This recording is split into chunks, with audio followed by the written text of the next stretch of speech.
আসসালামু আলাইকুম আরহামাতুল্লাহি আবরাকাতু। বন্ধুরা, তোমরা সবাই কেমন আছো? আমি ভালো আছি আলহামদুলিল্লাহ। তাহলে দেখো, আমি আজকে কি কি রান্না করব।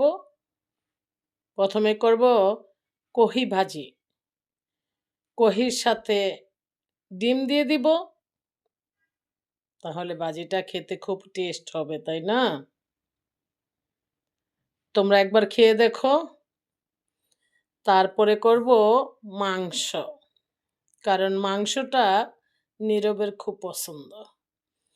তো আমি বেশিরভাগ সময় ছেলের পছন্দেই রান্না করি। কি মায়ে আলাদা রান্না খাবো, আবার ছেলে আলাদা।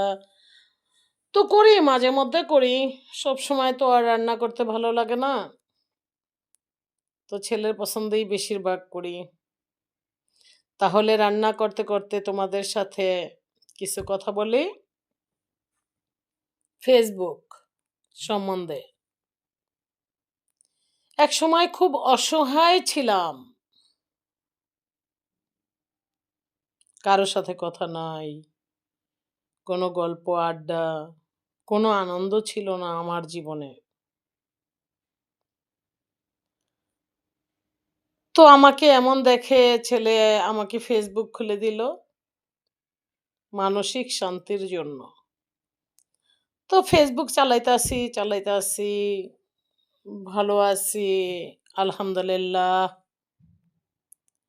তো ভাবলাম এভাবে চালায় কি হবে, ঠিক আছে, অনেকে তো রান্না দিতেছে, ভিডিও ছাড়তেছে, আমি একটু রান্না ছাড়ি, যা হয় হোক। ধীরে ধীরে এক সময় ইনশাল্লাহ সঠিক স্থানে পৌঁছে যাব, ইনশাল্লাহ, ওই আশা নিয়ে। তো আস্তে আস্তে রান্না দেওয়া শুরু করলাম, আস্তে আস্তে একটু একটু করে আগাতে আগাতে ইনশাল্লাহ এখন ভালো অবস্থায় আছি আলহামদুলিল্লাহ। ফেসবুক মামাকে অসংখ্য ধন্যবাদ। আমাদের মতো অসহায় নারীকে বিনা পুঁজিতে একটা জব দিয়েছেন। আমি মনে করি এখন আমি জব করি, ঠিক কারেক্ট টাইমে আমার কাজগুলো শেষ করতে হবে। তো মন ভালো থাকলে কাজগুলো করা কোনো ব্যাপার না। আর কাজ করলে মন অবশ্যই ভালো থাকে, এটাই স্বাভাবিক। তো আমিও ভালো আছি আলহামদুলিল্লাহ। তো ফেসবুক চলতে আছে, রান্না দিতেছি, আমার ভিডিও আমি দেখতেছি, আবার হাজারো মানুষ দেখতেছে, কমেন্ট করতেছে।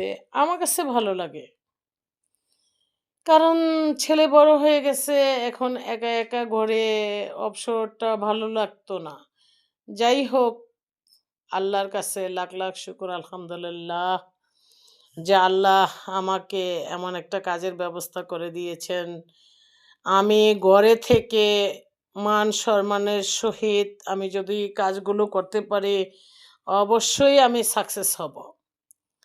ফেসবুক চালাইতে হইলে যে মাথার ঘুমটা ফালায়া বা উচ্ছৃঙ্খলতা দেখাতে হবে, তা কিন্তু ফেসবুক মামা বলে নাই। ফেসবুক মামা বলে নাই তুমি উচ্ছৃঙ্খল হয়ে যাও। আমি তো উচ্ছৃঙ্খল কিছু আমার ফেসবুকে অ্যালাউ করি না, তাহলে আমিও তো ভালো আছি, তাই না? সম্মানের সহিত বাঁচাটা সবচেয়ে বড় উত্তম কাজ। আর আমি সম্মানের